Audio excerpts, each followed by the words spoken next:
Shavicia. And I'm Kinesia. Keisha says that we sound just alike. Really? Yep. Well, yeah, some of my friends are like, you so proper. And I'm like, what? Because I can speak with correct English? You know my ratchet mama said the same thing. She said you was proper. She said both of us. She said, y'all so damn proper on that. I know. My mama said the same thing. She was like, why y'all so proper? I'm like, that's sad that y'all don't know correct English. We just know how to pronunciate our words. And we definitely, if you really listen, we don't code switch. No. I mean, it is what it is. You right. Get what you get. You get what you get. This is how we speak. How has your week been so far? It's a Wednesday. I don't feel like we've seen each other caught up in so long. We haven't. Did I talk about how I went to LMA concert with you? That's the day we recorded. Okay. And I went to the Millennial Tour concert. I saw that on your Girl, Instagram story. It was like I was in heaven. Okay, because I had all my memories from growing up just out there. I'm talking about Lloyd was out there. They brought out Sammy. They brought out Mario. They brought out, like, everybody that you listened to growing up. Like, I really was, like, in my element.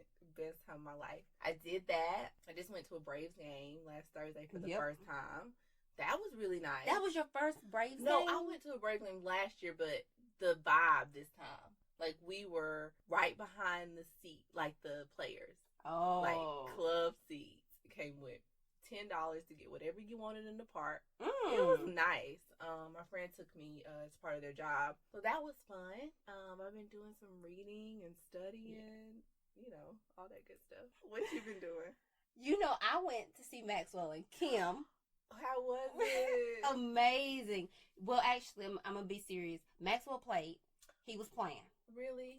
Yes. He didn't go all out. No. Girl, what's his name? Slickum on Pretty Ricky? Yes. I thought I was watching a porno. I was like, this man is showing out. Girl, he stole the show. I'm talking about he went in the back, changed into his towel. Ooh. I was like, okay, I'm done. He needs to leave. Exit off the stage. But what happened? What Maxwell do? Nothing. He just got up there, he danced a lot and talked a lot. He barely sung. And, you know, I've seen Maxwell like 15 times. He did that at Phillips Arena? In concert. Yes. That's sad. No. State Farm. Oh, yeah, it is State Farm Arena now. At State Farm. But the other times I've seen him, he sang. Like, sang. Well, I've seen him twice in Alabama, twice in Atlanta. I will say this. Both times in Alabama, he performed. Mm-hmm. Even the last time when I saw him at Chastain Park last year, he was okay. Mm-hmm. He sung a little bit more. Marsha Ambrosia opened up for him. Mm-hmm. But this time, honey, Kim showed out. He showed out. He sounds at least you good. Got something out of the show. It was Kim. Okay. I don't even know Kim's music. I know Maxwell, of course, but Kim? I actually started listening to Kim last year because of my Maxwell station played Kim, and it's a vibe. So I was like, yes. And I became a fan of Kim. I seen he came out at one of Toni Braxton's shows. Yes. So yep. I know of him. Yep. Good. What else been going on? I've been working out. Yes, we just left the gym and we in this tiny behind closet all sweaty. Girl, we in here getting it. I hope y'all know we do what we got to do to bring y'all the best. We do. Because we just did a whole workout. My legs are hurting. I'm sweating. And we're in a confined space. So the sound could be just right for y'all. And I've been over here at her house all day. She has. While I've been working. Yes. Because I had work to do this morning. Yeah, that's true. So what else? Oh, so I have a little story to tell you. I think it's a learning moment, a teaching moment. One of my friends, she stopped by my house with her boyfriend to bring me her dining room table. She's buying a new one, and she gave me the old one. So, oh, girl, I got a space table now. What? I can't wait. We having a game night at your house. Exactly. So she was dropping it off, and we got to talking. I met her boyfriend before when we had vision boards at my house.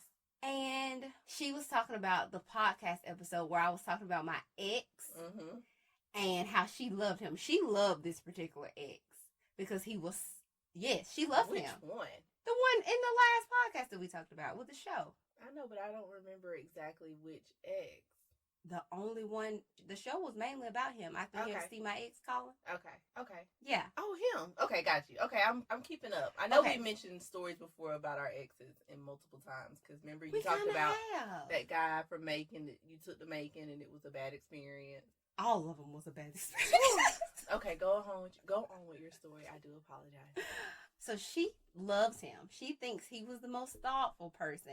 And you wouldn't have gotten that experience because he did not invite you to my birthday dinner. I ain't, no comment.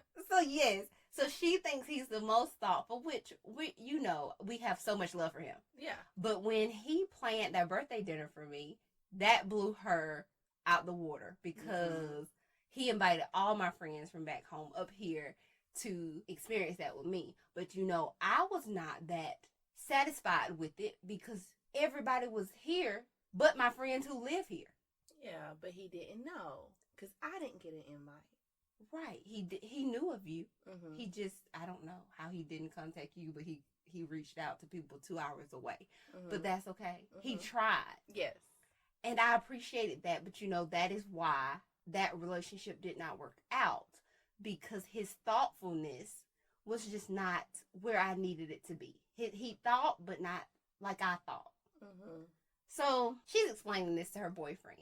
She says that he's not thoughtful.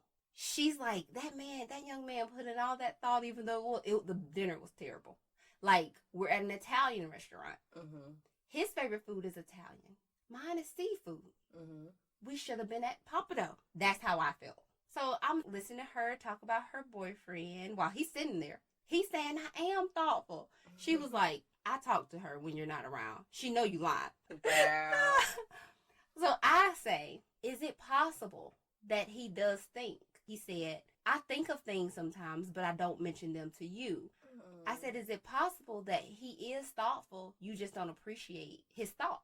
He does things for you. True. They're just not what you want done.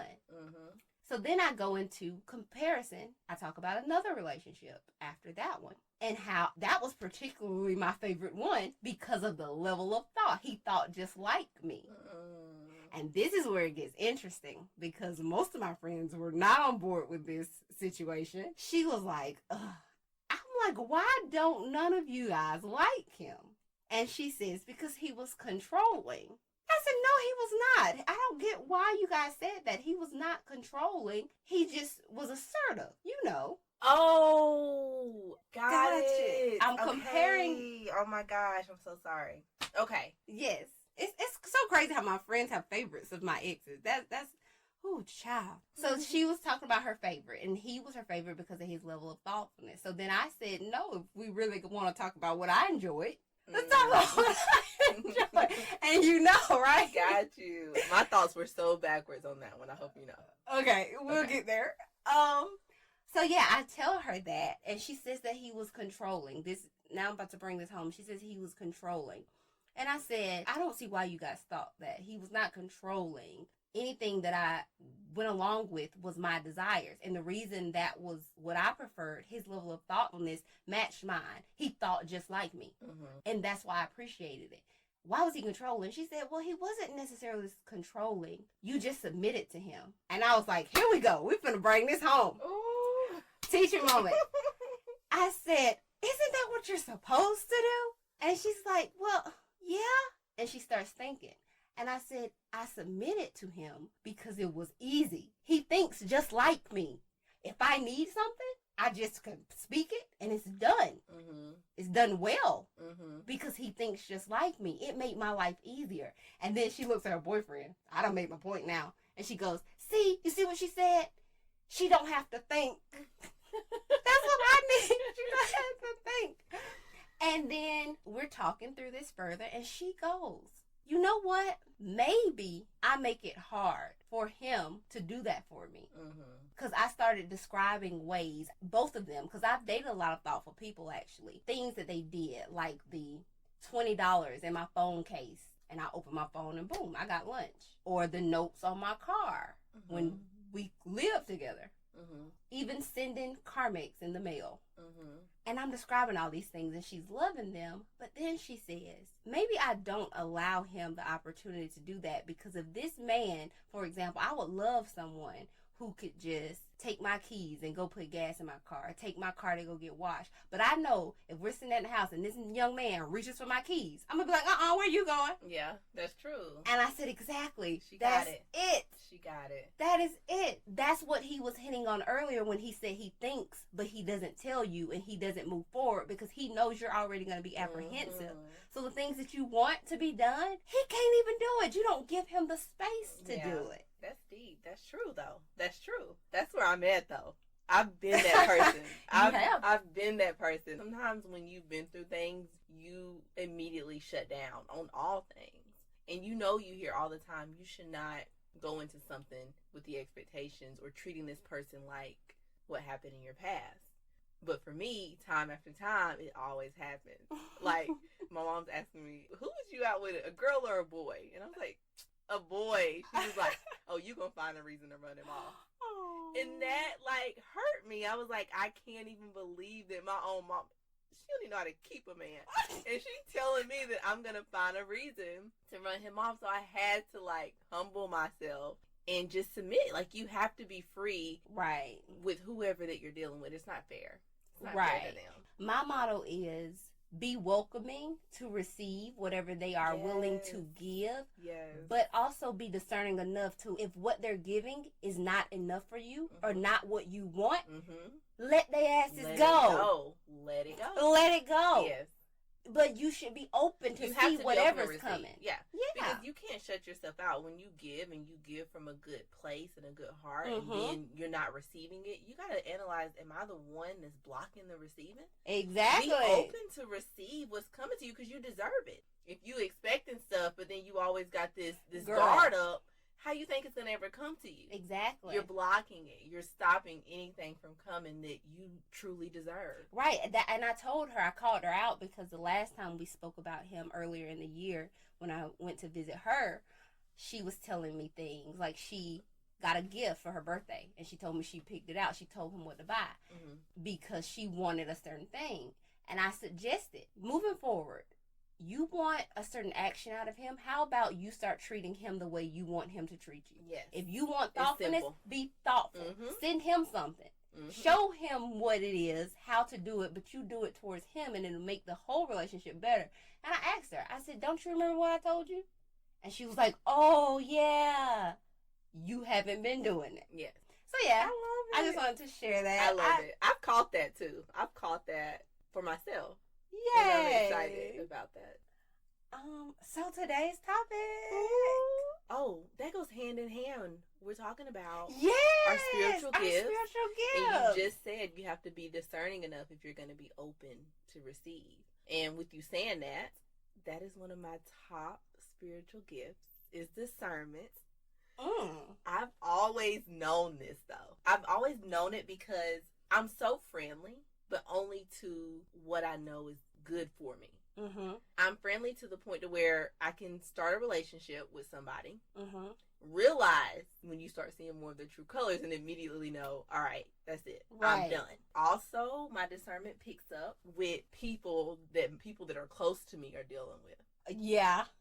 It's so easy for me. My detectors of a person's personality and some of their habits and the ways that they are is clear in moments of seeing them or talking to them or even speaking with them. Right. I'm starting to trust that in you. I've just learned to go with it. And I remember I was telling another friend, Kira thinks so-and-so is this way, yada, yada. I think we were probably talking about someone on television. And they were like, how would she know? I said, oh, she just knows that type of stuff. If she said it's true. She just knows. She can look at you and spend a couple minutes with you and be like, oh, no. You used to do that when we would go out and we would be in large groups of people. Girl, you don't want to take me nowhere because I remember specifically one night, me, you, and Courtney were out. We were out in the hood somewhere at one of her friends' house. I remember that night. You were tripping me out. I'm like, just sit back and shut up. I could not take the shade. They were throwing so much shade that night that I wanted to immediately leave. But I had to be like, okay, they're not harming us in any way. I just don't like their vibe. I don't like their personality. I don't like the stuff that's coming out of their mouth. And I wised up quick. You do that every time. And a lot of the times when we were in those situations back in the day, we were not in our right state of mind. Oh, high as hell. And that is why I used to be like, what is she talking about? But you can do it even when you're stoned. Man, when I was I'm stoned and I don't care, but you still alert. You know everything that's going on. Listen, when I was stoned, it was on a whole nother, it was on 10. You would have thought I was just a damn prophet at that point. Like, I'm like, nope, we're leaving. That's it. We're not doing this today. And just for people, the definition of discernment, so we can make it clear. Discerning is a special God-given ability to distinguish between truth and error, good and evil, and to show good judgment in matters involving character and relationships. So, listen, if you haven't made it far with me, I discerned you up out of my life. Goodbye. Make that clear. Goodbye. Stop wasting my time. Right. What is one of your top spiritual gifts? Well, I have what's called a gift cluster. My gifts actually work together. I can see that. My scores are very high. Right. Very close. My gifts are high and they complement each other.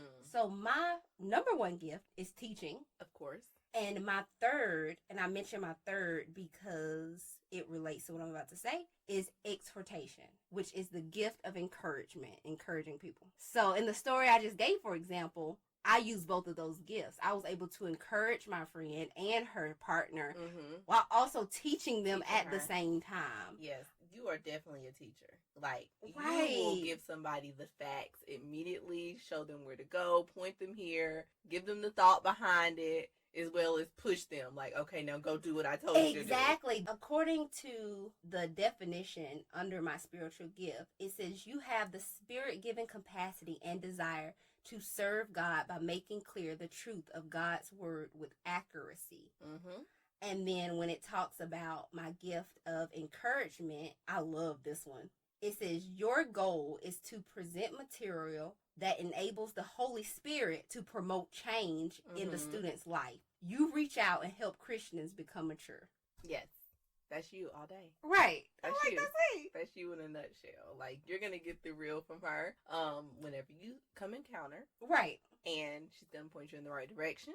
But she's also going to encourage you to go figure it out on your own. Go do this. I've given you the word. Now go implement it in your life. That one's so true about you. You're right. So those two definitely work hand in hand. That's true.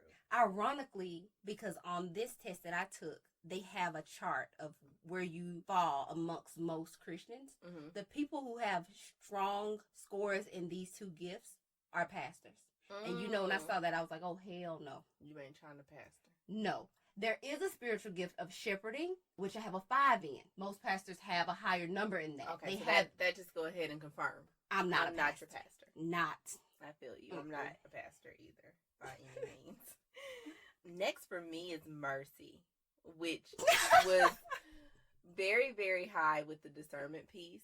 And I think they definitely go hand in hand because of I'm so forgiving. For instance, I've let you get away with some things with me. You get a couple tries, or used to, you know, because I do have that compassion in my heart for others. You can tell me what's going on, and I'm able to sympathize and, you know, want better for you and realize that everybody needs a second chance. So mercy for me is kind of like one of my second spiritual gifts. And I think that's probably why I attract so many people. Because you immediately are drawn to me. Like, you immediately feel like I can talk to her. Or, you know, I could tell her something and she would be okay with it. She'd pick up people from the store. Literally. Y'all, literally. I'm at work today and I've noticed this guy keep coming around, but he works in the maintenance department fixing toilets. And one day he walked by and I was like, I'm going to need you to turn the air off. He was like, I got you, don't worry about it. So he did it, and he came back the next day to let me know he fixed it.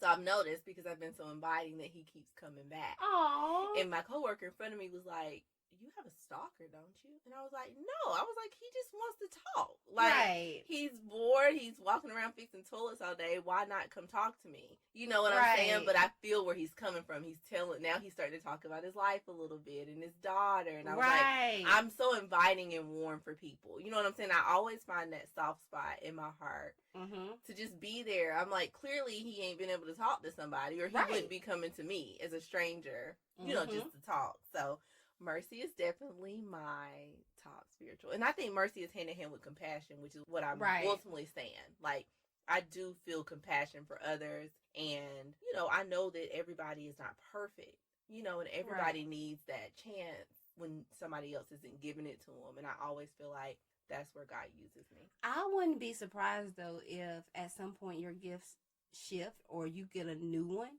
Mm-hmm. Something like exhortation or teaching. Maybe exhortation. Because God ain't just sending you people just to talk to. That's true. You got to do something with them. That's true.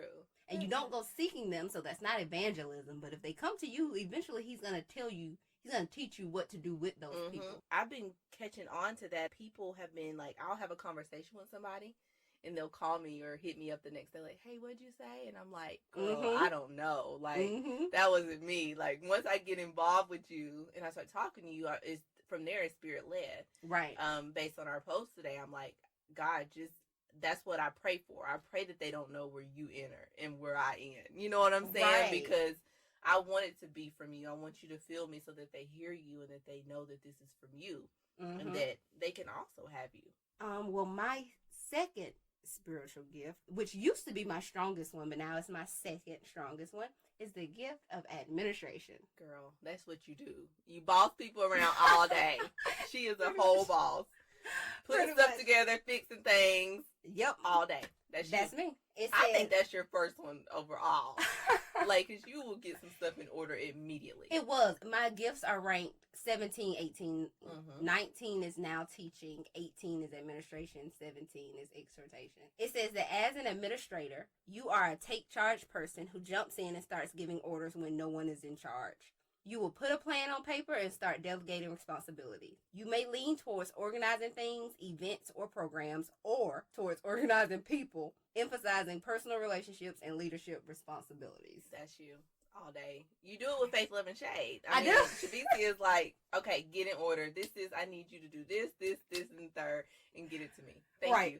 Like, I'm like, this girl right here, she will delegate you a task in a minute. I've learned to just accept it because, hey, she's gifted at this. Like, go ahead, girl. Yay. See, I mean, I tried. The only thing I have to work on is how I do it.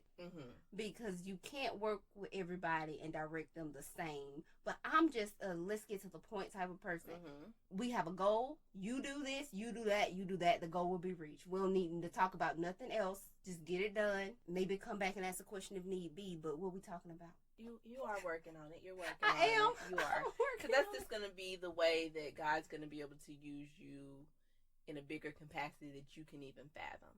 Girl, I don't... For His glory, though, because it ain't about you. Right. Like you had to remind me. At this point, though, after my last assignment, I don't want to administrate nothing but my personal stuff. I don't want to administrate nothing for nobody. True. Under this description, it said you will serve well in the church as a leader. It said like a nursery leader, vacation Bible school director. I was like, you lied. No, I think you need your own church. I need to be going into nobody's church. If it ain't hers, then you can go ahead and count her out, okay? She might usher, this is our hand out ministry. programs. This is definitely it. Because I'm not interested in too much more of dealing with... I got a 5 on spiritual gifts of serving. My serving is a 5. I don't even know. That didn't even pop up. I ain't serving nothing. I'm just serving whatever just comes my way. I'm not going to go look. Right. But I think that's okay. I don't care at this point because I served my time. I'm good on that. Oh, and by the way, you guys, I have a 5 on mercy as well. Me and Kira definitely balance each other. People with the gift of administration, it depends. But they sometimes cannot have that gift. We definitely, that's the only reason why we're still hanging in there. Because you're one of those people you're like, all right, well, so what? Go on about your life. And I'm one of those, I actually think about it for a minute and try to figure out, okay, how can I see past me and look for somebody else and how they're feeling? And you're getting there, though. I think you're opening up more to it. Okay, let me see. Definitely, because I realize no matter what your gifts are, your personality, your characteristics, at the end of the day, we all serve the same God. And we all have to exhibit the same fruits. So at the end of the day, no matter, I can't blame something on my personality or this is just how I am. I'm gifted at this. No, you need to treat people well And if at some point someone did not take something that you said in a nice manner, it is still your responsibility to humble yourself and correct that problem. Always. So my last gift, which is kind of hand in hand with what we speak on, and that's faith. I have a spiritual gift of faith. Faith is a special God-given ability to trust God's will and act on it with an unwavering belief in God's concern, presence, and active participation. And it's my life at this point. Yes. You know what I'm saying? Like, everything that I do is for him, with him, through him. He's in me. I ain't worried about nothing. Like, I don't have to be. He's carrying me right on through this life, you know, and I'm learning to just trust how I feel at the time, learning to stop questioning things that are already clear. Exactly. Girl, when I tell you that I'm over here just loving it. That's good. That's a great way to round this topic off, because my faith, I know I have the gift of faith, but in this test that I took, they combined it like as a cluster, because some gifts really tie. So my faith was actually under exhortation, because you can't what are you encouraging somebody in if you don't have faith? You don't even have the faith. Right. It's so beautiful to see. Remember I told you about my friend in her apartment? Oh, by the way, you guys, I don't know if we mentioned this in the last episode, but our fast is working. Oh, it's working. The people that we prayed for, they're seeing things, and it's amazing. I have a friend who was so anxious going through that process, and we fasted for her, prayed, and she got exactly what she wanted. Not only that, she got exactly what I said she would get. And that wasn't my authority. That was God's authority. Definitely. Rewarding her faith. I said, look, you believe in this. This is what you want. This is what you'll get. And she got that, honey. Oh, man. That's it. That's the secret. That's it. Like, believe it. It's yours. Like, it really is. You know, and people don't want it. It's too easy for people. It's too simple. So as humans, we look for reasons out of it, of why it can't be, why this can't happen to me. Oh, this just doesn't sound right. No. Right. Have the faith and it's yours. So. Right. Well, there are some other underlying aspects, but we'll get into that another day. Of course. But yeah, for believers, believe it or not, there are believers who lack faith. How can you believe and lack faith? Trust me, you know, the doubters. Or I don't want to pray this prayer because it's too much. I'm asking for too much. Wow. I ask for it all. I always do, and God be doing it. Yes. He be doing it. I just told you I have to go back. I just telling you I have to go back and correct God. God, let me get clear on this when I say use me.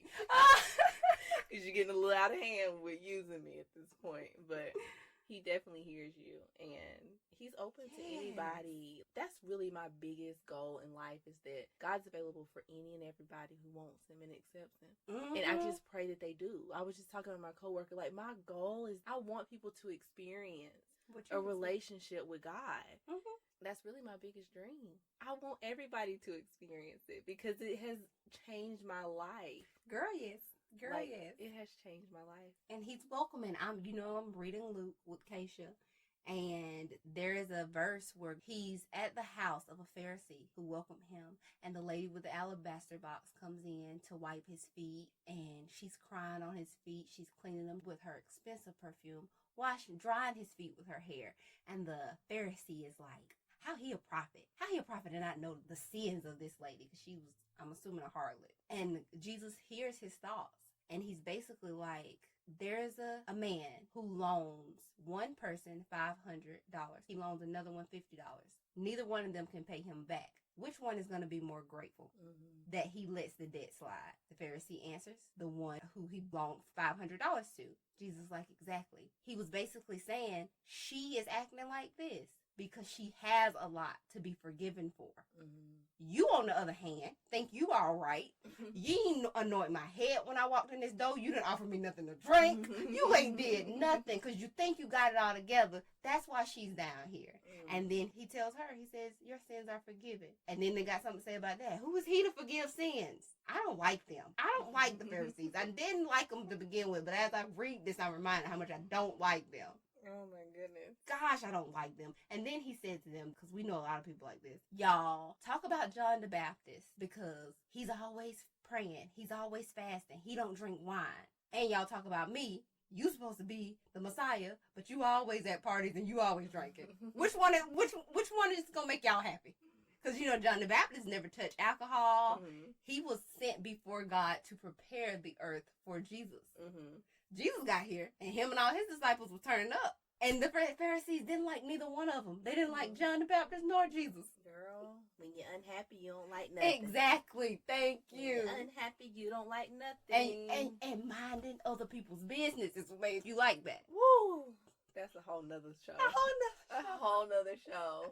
We're going to get our soapboxes right now. Follow, subscribe, go to our Instagram, like some stuff. Leave us reviews on iTunes. Yes. Because it helps get us out there. We'll be featured on the podcast to listen to if you guys rate us. So leave us stars and leave us some comments.